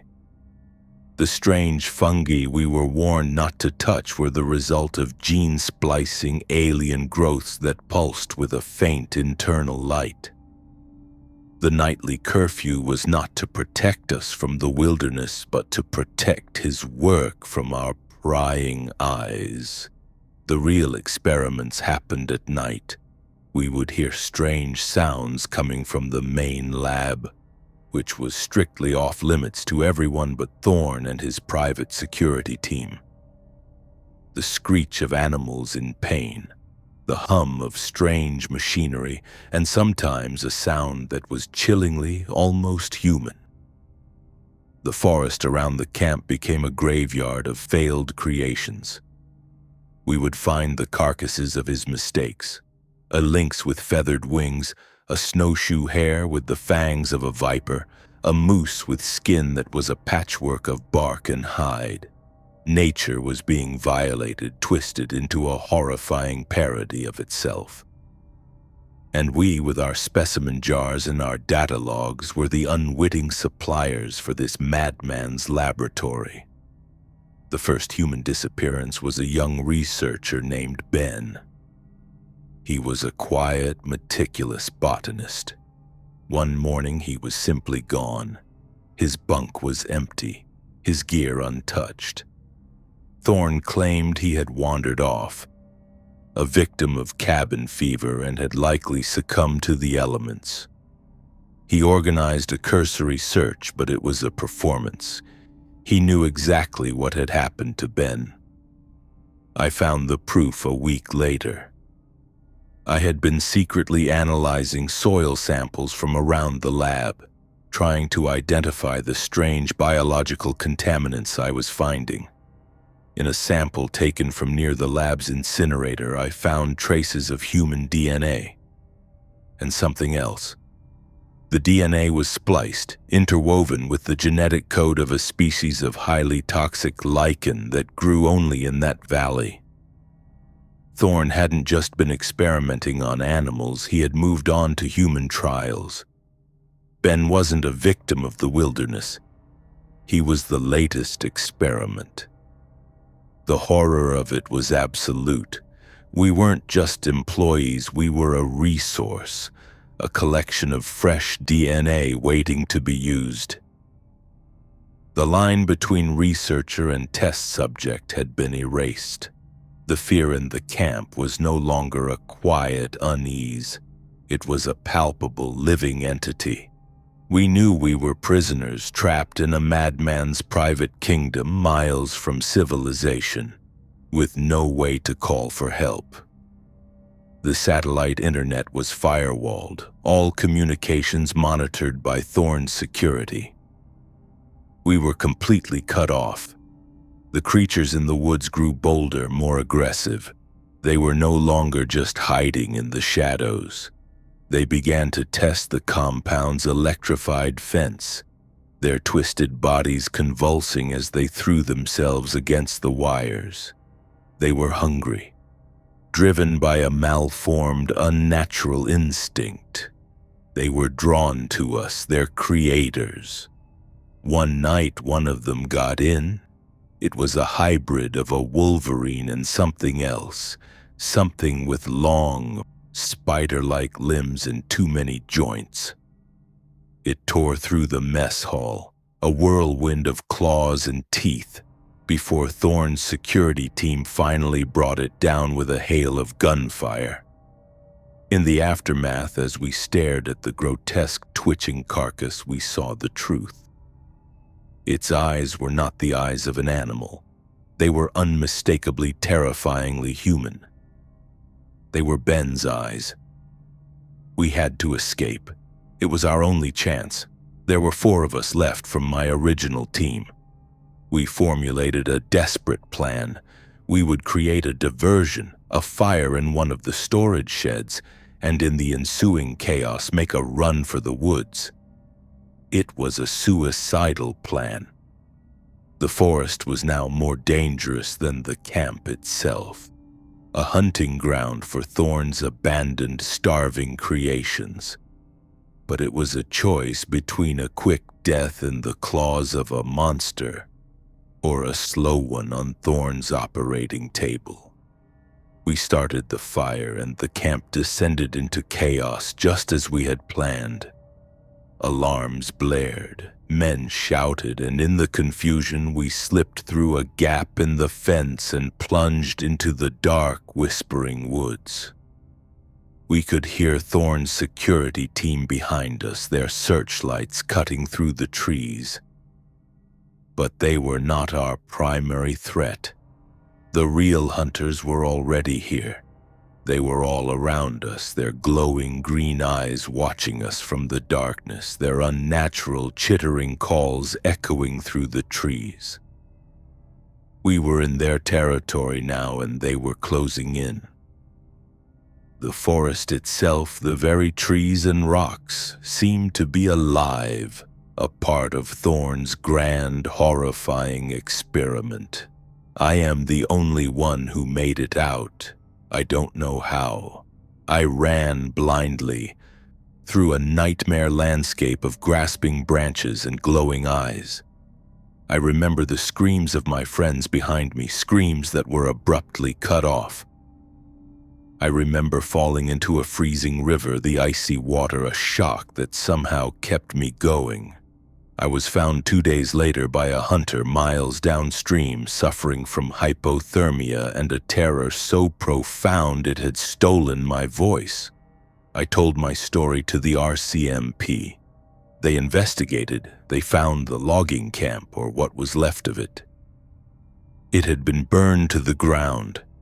There was no lab, no equipment, no bodies.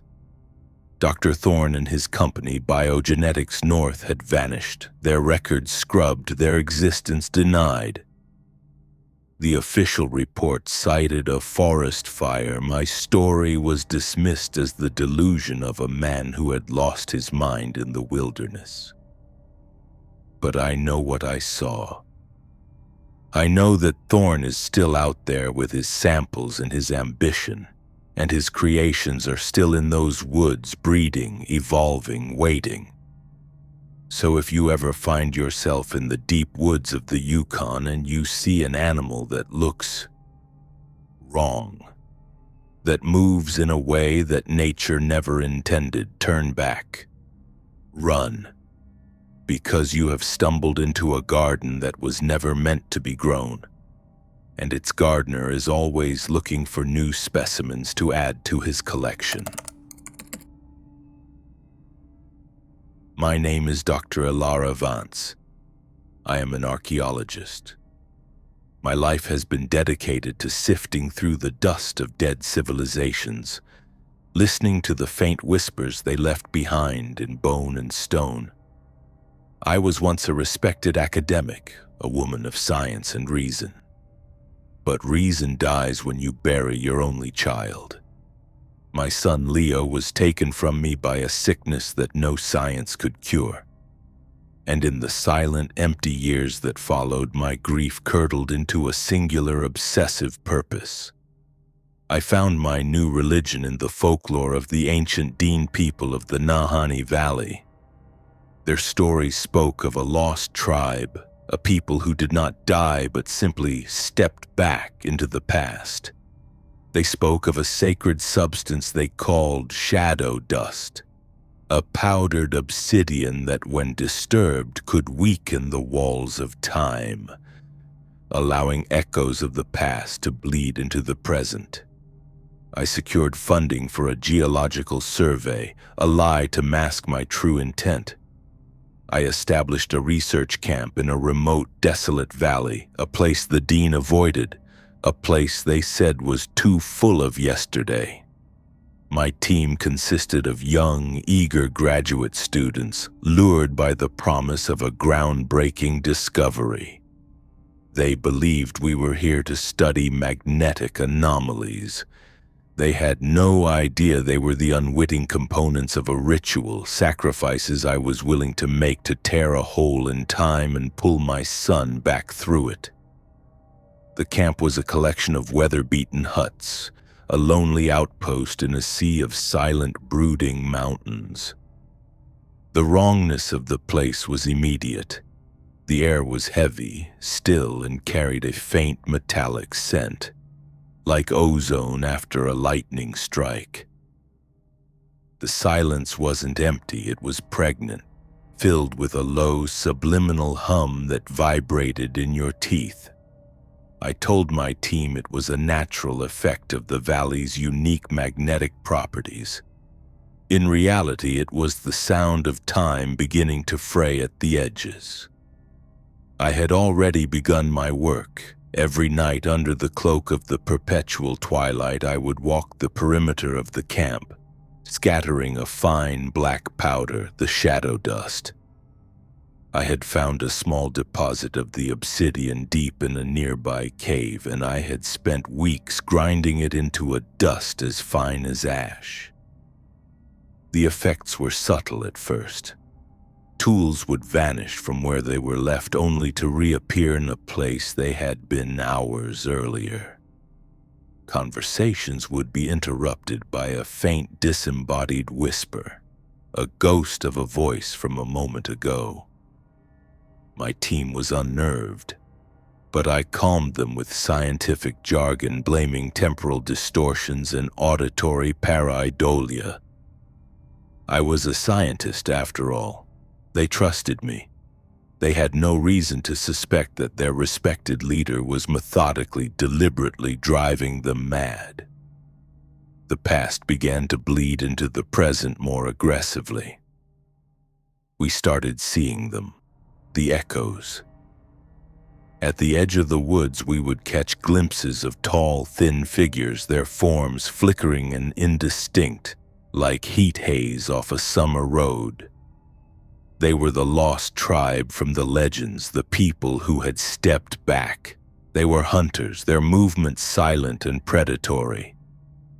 My team was terrified. I told them it was a trick of the light, a mirage caused by temperature inversions. But I knew the truth. The shadow dust was working. It was creating overlaps, moments where the past and present coexisted. The hunters were not ghosts.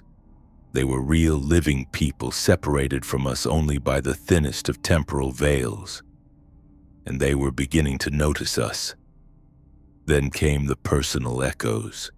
We started seeing ourselves. A technician would see his own double walk past him in a hallway, only to vanish. A geologist swore she saw herself staring back from the other side of a river, her face a mask of silent, screaming terror. I explained it away as a form of quantum entanglement, a complex neurological reaction to the valley's energy field. But the fear was taking root. The team was on the verge of breaking. I knew I was running out of time. I needed a stronger connection, a more significant tear in the fabric of reality. I needed a sacrifice. The first to be taken was a young man named David. He was my most skeptical student, the one who was closest to figuring out the truth. One night, he broke the camp's strict curfew, determined to get a clean reading of the valley's magnetic field without the interference of the camp's generator. He never came back. The team searched for him for 2 days. We found his tracks leading into the woods, and then they just stopped, as if he had simply ceased to exist. I told the team he had fallen into a hidden crevasse, a tragic accident, but I knew what had really happened. I had seen it from my window. I saw the tall, thin figures of the ancient hunters emerge from the trees, their forms more solid, more real than ever before. They surrounded him. They did not touch him. They simply observed him. And as they watched, David's form began to flicker, to fade, until he was nothing more than a translucent, shimmering outline. And then he was gone. The hunters had taken him, not his body, but his existence, his very presence in the timeline, pulling him back into their eternal repeating yesterday. His death, his erasure had been the sacrifice, and it had strengthened the connection. The valley was now a waking nightmare. The past was no longer just bleeding through, it was flooding in. The air was thick with the smell of wood smoke from ancient campfires and the scent of blood from long-forgotten hunts. We could hear the sounds of the lost tribe all around us, the chanting, the sharpening of stone tools, the cries of their prey. The echoes of ourselves became more frequent, more terrifying. They were no longer just silent observers. They would whisper our names, their voices filled with a desperate, pleading warning. They were us, from a few moments in the future, trying to warn us of a fate they had already experienced. The remaining members of my team were broken, hollowed-out shells of their former selves, teetering on the brink of insanity.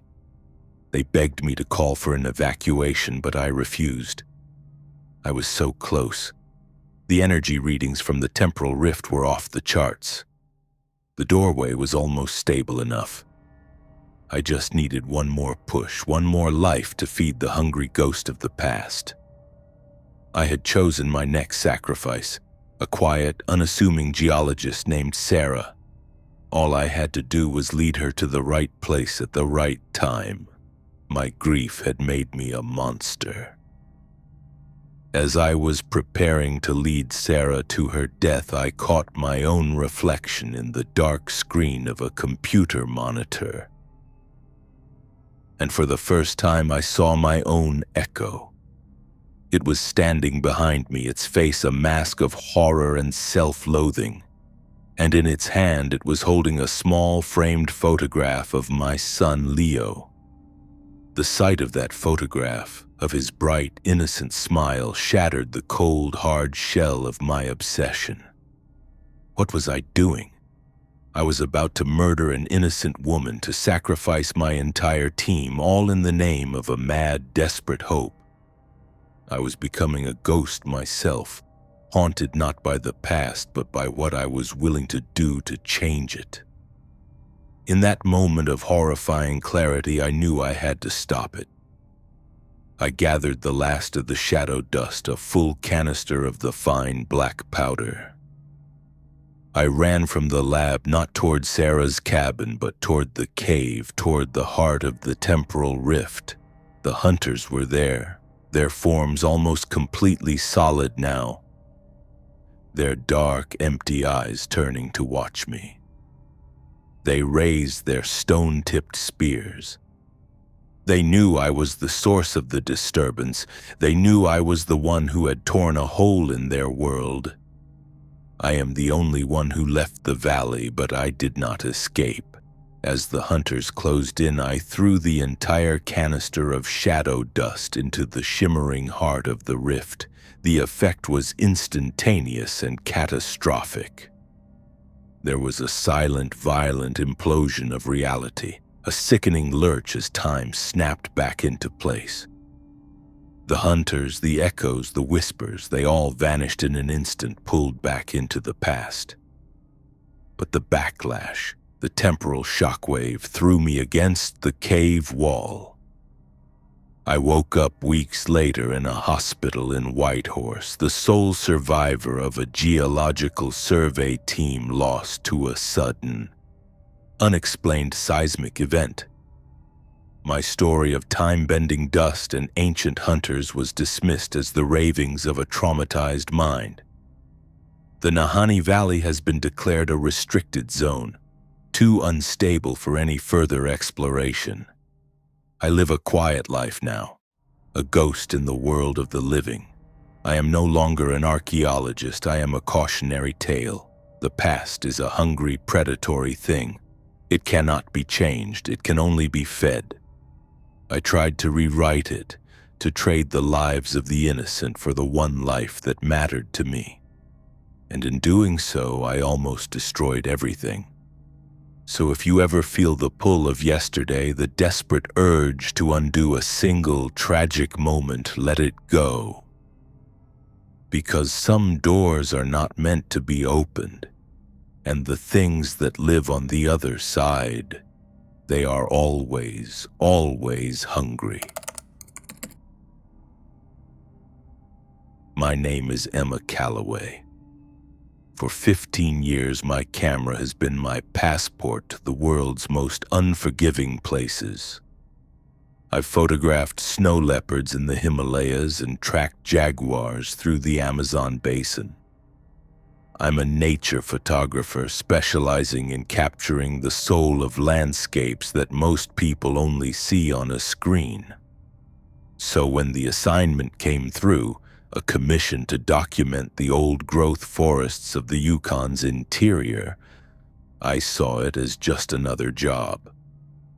The target location was a remote tract of wilderness near the Peel watershed, a place the local Dean guides referred to with a quiet reverence as the Whispering Woods.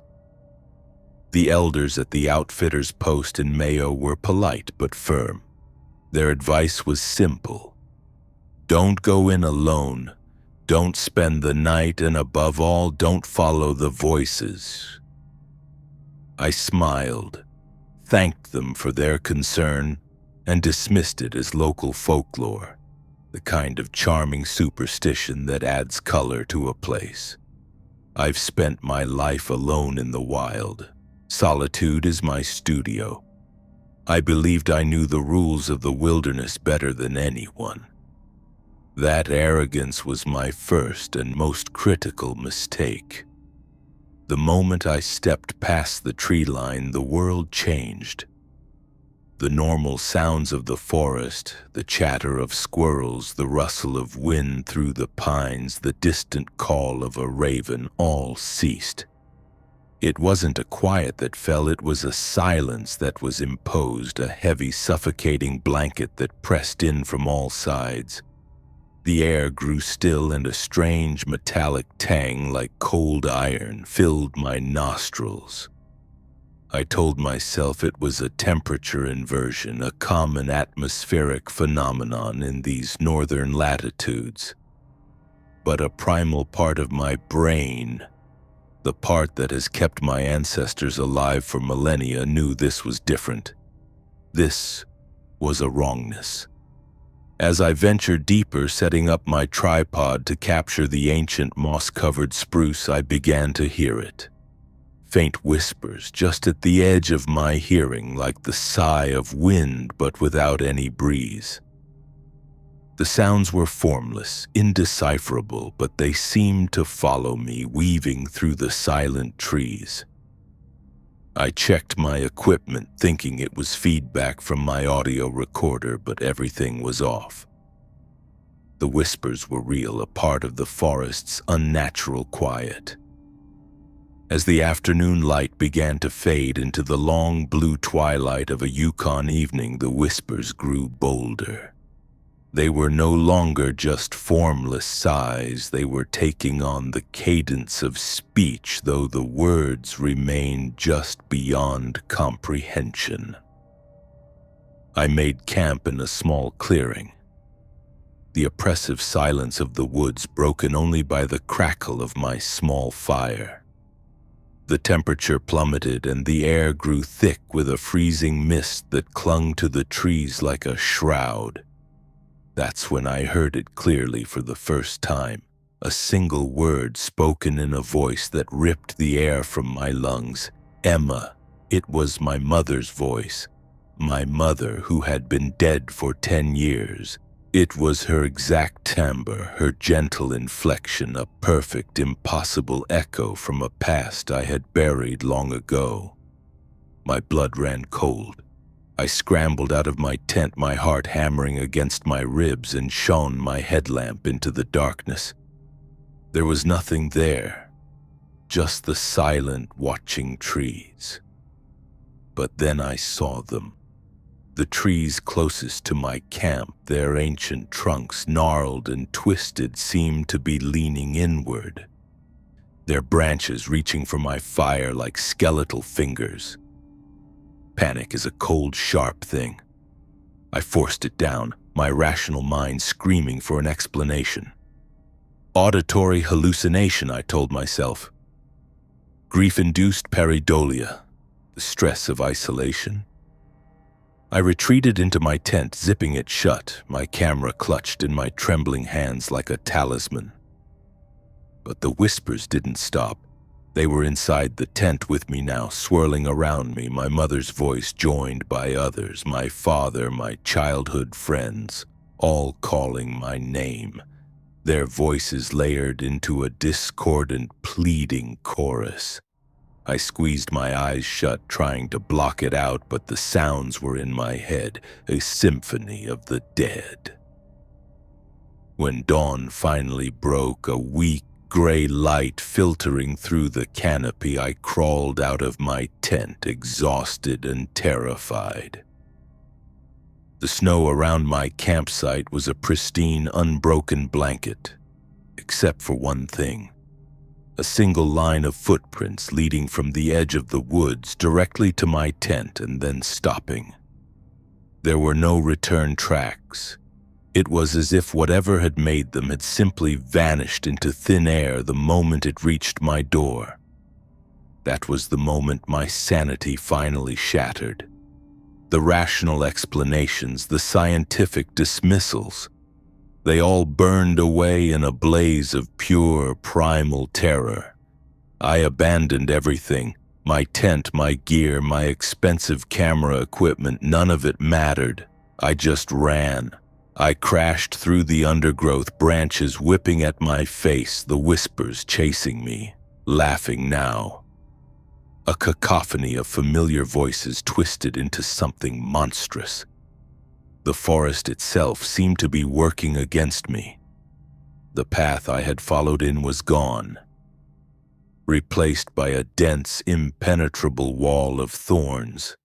The trees shifted, their trunks seeming to move, to block my path, to herd me deeper into the woods.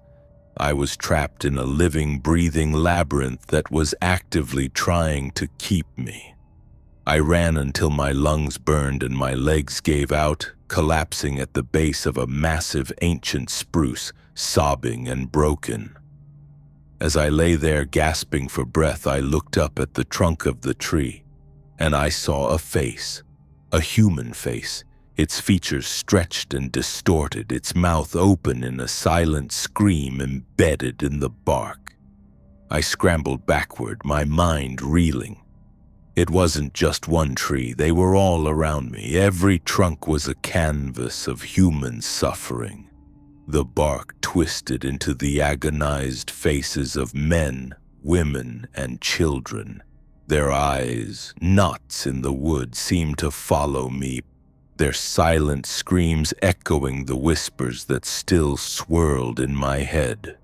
This was the truth of the Whispering Woods. It didn't just kill you, it absorbed you, it made you a part of its eternal, silent audience. I found a strength born of sheer horror and ran again, this time with no direction, no hope, just the desperate need to escape the gallery of the damned. I don't know how long I ran, hours, maybe days. Time had lost all meaning. Finally, I saw it. A break in the trees, the edge of the forest. I burst out of the woods and collapsed onto the frozen tundra, the oppressive silence of the forest replaced by the clean, sharp sound of the wind. I was free. But I knew with a certainty that chilled me to the bone that a part of me had been left behind.